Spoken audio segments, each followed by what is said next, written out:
ಆತ್ಮೀಯ ರೈತ ಬಾಂಧವರೇ, ಎಲ್ಲರಿಗೂ ನಮಸ್ಕಾರ. ನಾನು ನಿಮ್ಮ ರೈತ ಮಿತ್ರ ಧರಣೇಶ ಸಿಕ್ಕೆ. ತುಂಬ ದಿನ ಆಯಿತು ವಿಡಿಯೋ ಹಾಕಿ.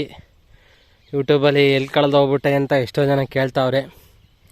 ಎಲ್ಲೋ ಕಳೆದೋಗಿದ್ದೀನಿ ಅಂತ ಅಂದ್ಕೊಂಡವ್ರೆ. ಆ್ಯಕ್ಚುಲಿ ಕಳೆದೋಗಿರೋದೆಲ್ಲಿ ಅಂತ ಅಂದರೆ, ವರ್ಕೇನು ಬಿಟ್ಟಿಲ್ಲ, ಟಚ್ಚಲ್ಲಿರೋಂಥ ರೈತರಿಗೆಲ್ಲ ಏನೇನು ಕೊಡಬೇಕು ಅದೆಲ್ಲ ಕೊಡ್ತಾಯಿದ್ದೀನಿ. ಸೊ ನಮ್ಮ ತಂದೆಯವರಿಗೆ ಮನೆ ಕಡೆ ಮಾಡೋಕ್ಕಾಗ್ದಿದ್ದಕ್ಕೆ ಈಗ ಮನೆ ಕಡೆ ಕೆಲಸಗಳೆಲ್ಲ ನಾನೇ ಮಾಡ್ಕೊಬೇಕಾಗಿರೋದ್ರಿಂದ ಮನೇಲಿ ಒಂದಿಷ್ಟು ಆಡಿದ್ದಾವೆ, ಕಾಣಿಸ್ಬೋದು, ಆಡು ಬಿಡ್ಕೊಂಡಿದ್ದೀನಿ. ಜೊತೆಗೆ ಇಷ್ಟು ದಿವಸ ಶುಂಠಿಗೆ ಅದನ್ನು ಮಾಡಿರಿ ಇದನ್ನು ಮಾಡಿರಿ ಅಂತ ಹೇಳ್ತಿದ್ದೆ. ಕಳೆದ ಬಾರಿ 2 ಚೀಲ ಶುಂಠಿ ಹಾಕ್ಕೊಂಡಿದ್ದೆ. ಅದರಲ್ಲೇ ಶುಂಠಿಲಿ ಈಗ ನೆಕ್ಸ್ಟು ಈಗ ಕರೆಕ್ಟಾಗಿ ಒಂದು 15 ಕುಂಟೆ ಶುಂಠಿ ಮಾವಿಗೆ ಎಲ್ಲ ರೆಡಿ ಮಾಡ್ಕೊಂಡಿದ್ದೀನಿ. ಒಬ್ಬನೇ ಕೆಲಸ ಮಾಡ್ಕೊತಿರೋದು, ಹಾಗಾಗಿ ಈಗ ಅಲ್ಲಿವರೆಗೂ ಹಾಕಿದ್ದೀನಿ ಶುಂಠಿ. ಎಕ್ಸ್ಪೆಷಲಿ ಇದು ಮಾಡ್ತಿರೋದು ಬಿತ್ತನೆಗೆ ಅಂತಲೇ, ನಮ್ಮ ಜಯರಾಮಣ್ಣವ್ರ ಮೆಥಡು. ಎಲ್ಲ ಎರಡು ಸಾಲು ಮಾಡ್ತಾರೆ. ಬಟ್ ನಮ್ಮದು 3 ಗುಣಿ 3 ಅಡಿ ಬೆಡ್ಡು. ಇಲ್ಲಿವರೆಗೂ ನಾಟಿ ಮಾಡಿದ್ದೀನಿ. ಇವತ್ತ ಡೇಟ್ ಬಂದ್ಬಿಟ್ಟು 18 ಮೇ. ಟೆಂಪ್ರೇಚರ್ ಜಾಸ್ತಿ ಇರೋದ್ರಿಂದ ನೀರು ಮೇಂಟೈನ್ ಮಾಡೋಕ್ಕಾಗಲ್ಲ ಅಂತ ಅದೇ ಕೆಲಸ ಆಗಿ ಬಿತ್ತನೆಗೆ ಮುನ್ನರ್ಸೋಕ್ಕೂ ಬಿತ್ತನೆಗೆ ಮತ್ತು ಬಿತ್ತನೆಗೆ ಅಂತಲೇ ತುಂಬ ಜನ ಕೇಳಿದ್ದಾರೆ, ಒಳ್ಳೆ ಶುಂಠಿ ಮಾಡಿಕೊಡಿ ಅಂತ. ಹಾಗಾಗಿ ಇದಕ್ಕೆ ಆಲ್ರೆಡಿಯಲ್ಲೇ ಇಲ್ಲಿಂದ ಇತ್ತಾಗೆ ಶುಂಠಿ ಎಲ್ಲ ನಾಟಿ ಮಾಡಿದ್ದೀನಿ. ಹಸಿರೆಲೆ ಗೊಬ್ಬರ ಓಸತಿ ತೊಗರಿ ಹಾಕಿದ್ದು, ಹಾಗಾಗಿ ತೊಗರಿ ಹಾಕಿರೋದ್ರಿಂದ ಇದರಲ್ಲಿ ಇನ್ನೇನು ಮಾಡಿರಲಿಲ್ಲ. ಇದು ಪೈಪ್ಲೈನ್ ಎಲ್ಲ ಈಗ ಹೊಸ್ದಾಗಿ ಸುಮಾರು ಇಲ್ಲಿಂದ 1 ಕಿಲೋಮೀಟ್ರ್ ಆಗುತ್ತೆ ನಮ್ದು ಇನ್ನೊಂದು ತೋಟ. ಲಾಸ್ಟ್ ಟೈಮ್ ಶುಂಠಿ ಹಾಕಿರೋದು ಅಲ್ಲಿಂದ ಇಲ್ಲಿ ಪೈಪ್ಲೈನಿಂದ ಒಂದು 60,000 ರೂಪಾಯಿ ಆಗೈತೆ. ಸೊ ಅದಲ್ಲದೆ ಸಿಂಗಲ್ ಡಿಶ್ ಕೊಡಿಸಿದ್ದೆ. ಸಸಿಗಳೆಲ್ಲ ನೋಡಿ ಈ ರೀತಿ ಇದೆ, ಹಿಂಗೆ ನೋಡ್ತಾ ಇರಿ.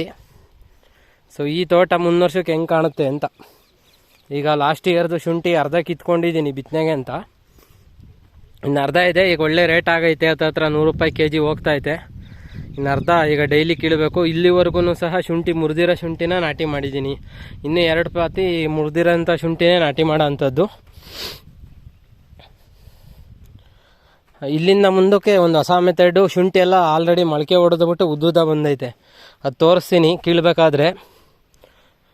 ಸೊ ಅದನ್ನೇ ಡೈರೆಕ್ಟಾಗಿ ಈಗ ಹೆಂಗೆ ನಾವು ತೆಂಗಿನ ರಾಗಿನ ಕಿತ್ತು ನಾಟಿ ಮಾಡ್ತಿದ್ದು, ಅದೇ ರೀತಿ ಆ ಮೂಲೆಗೆ ಅದೇನು ಹೊಡೆದಿರುತ್ತಲ್ಲ ಅದೇ ಗೆಡ್ಡೆನ ಇಲ್ಲಿಂದ ಮುಂದಕ್ಕೆ ನಾಟಿ ಮಾಡಿ ಅದೊಂದು ಟ್ರಯಲ್ ನೋಡೋಣ ಅಂತ ಸುಮಾರು 1 2 3 4 5 6 7 8 9 10 40 ಬೆಡ್ಡಿಗೆ ಅದು ಪ್ಲ್ಯಾನ್ ಮಾಡಿದ್ದೀನಿ. ಇದು ಒಟ್ಟು 150 ಬೆಡ್ ಬರುತ್ತೆ. 150 ಬೆಡ್ಡಲ್ಲಿ ಮಿನಿಮಮ್ ಅಂದರೆ ಒಂದು 200 ಚೀಲ ಟಾರ್ಗೆಟ್ ಇಟ್ಕೊಂಡಿದ್ದೀನಿ. ಇನ್ನೂ ವೆಂಚೂರಿ ಸೆಟಪ್ ಎಲ್ಲ ಮಾಡಿಲ್ಲ, ವೆಂಚೂರಿ ಸೆಟಪ್ ಎಲ್ಲ ಮಾಡ್ಕೋಬೇಕು. ವೆಂಚೂರಲ್ಲಿ ಸೆಟಪ್ ಎಲ್ಲ ಮಾಡಿ ಇನ್ನೇನಿದ್ರು ಡೈಲಿ ದಿನನಿತ್ಯ ಮಾಡ್ತಕ್ಕಂಥ ಕೆಲಸ, ಏನೇನು ಕೆಲಸ ಮಾಡ್ತೀನಿ ಅದೇ ವೀಡಿಯೋಗಳು ಅಪ್ಲೋಡ್ ಮಾಡ್ತಾ ಹೋಗ್ತೀನಿ. ಫೀಲ್ಡಿಗಿಂತಲೂ ಈಗ ನಾನು ಪ್ರಾಕ್ಟಿಕಲಾಗಿ ಎಲ್ಲದು ಇಷ್ಟು ದಿವಸ ಥಿಯರಿಟಿಕಲಿ ಹೇಳ್ತಿದ್ದೆ, ಪ್ರಾಕ್ಟಿಕಲಿ ರೈತರ ತೋಟದಲ್ಲಿ ಮಾಡ್ತಿದ್ದೆ. ಬಟ್ ಆದರೆ ಈಗ ಗುಣಿ ನಾನೇ ಹೊಡಿತಾ ಇದ್ದೀನಿ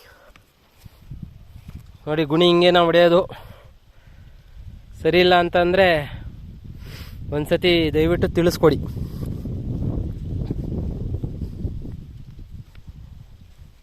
ಈ ರೀತಿ ಗುಣಿ ಹೊಡಿತಾ ಇದ್ದೀನಿ.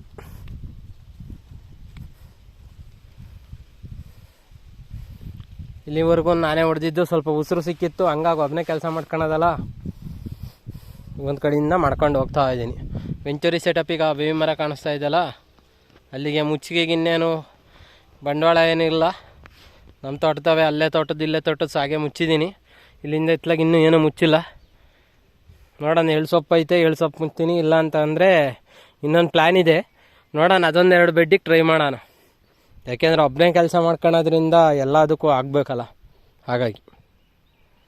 Okay, thank you. ಮುಂದಿನ ವೀಡಿಯೋದಲ್ಲಿ ಮೀಟ್ ಮಾಡೋಣ. ಇವತ್ತು ಎಷ್ಟಾಯ್ತು ಅಷ್ಟು ಗುಣ ಹೊಡಿತೀನಿ. ಆಡು ಮೇಯ್ತಿದ್ದಾವೆ, ಕಾಣಿಸ್ಬೋದು. ಸದ್ಯಕ್ಕೆ ಒಂದು 7 ಇದ್ದಾವೆ. 3 ತಂದಿದ್ದೆ ನಮ್ಮ ಅಕ್ಷಯ ಬಯೋಟೆಕ್ ಮೊದಲನೇ ತಿಂಗಳು ಸಂಬಳದಲ್ಲಿ 3 ಆಡುಗಳು ತಂದಿದ್ದು. 3ರಿಂದ ಬೇರೆಯವ್ರ ಹತ್ರ ಬಿಟ್ಟಿದ್ದೆ. ಸುಮಾರು 4 ವರ್ಷ ಇದ್ದು ಅವ್ರ ಹತ್ರ ಬೇರೆ ಬೇರೆ ಕಡೆ. 2 ವರ್ಷ ಇದ್ದವರು 2 ಮರಿ ಹೊಡ್ಕೊಟ್ಟಿದ್ರು. ಈ ವಾತ್ ಮರಿ ಕಾಣಿಸ್ತಿದೆಯಲ್ಲ, ಇದು ಈ ವಾತ್ ಮರಿ, ಮತ್ತು ಅಲ್ಲೊಂದು ಕೆಂದು ಮರಿ ಹೋಗ್ತಾಯಿತ್ತಲ್ಲ ಅದು. ಮತ್ತು ನನ್ನ ಹತ್ರ ಬಂದಮೇಲೆ 2 ಮರಿ ಹಾಕಿದ್ದೆ. ಈ ಕಪ್ಪು ಮರಿ ಮತ್ತು ಮುಂದೆ 1 ಮರಿ ಹೋಗ್ತಾಯಿದೆ ನೋಡಿರಿ. ಇದೆಲ್ಲ ಅಲ್ಲಿ ಮುಂದೆ 1 ಮರಿ ಇದೆ, ಆಡಿಂದ ಆ ಕಡೆ 1 ಮರಿ ಐತಲ್ಲ ಅದು. ಈಗ ಆಡು ಬಿಡ್ಕೊಂಡು ಕೆಲಸ ಮಾಡ್ಕೊಳಕ್ಕೆ ಬಂದಿದ್ದೀನಿ. ಮುಂದಿನ ವೀಡಿಯೋದಲ್ಲಿ ಸಿಗೋಣ.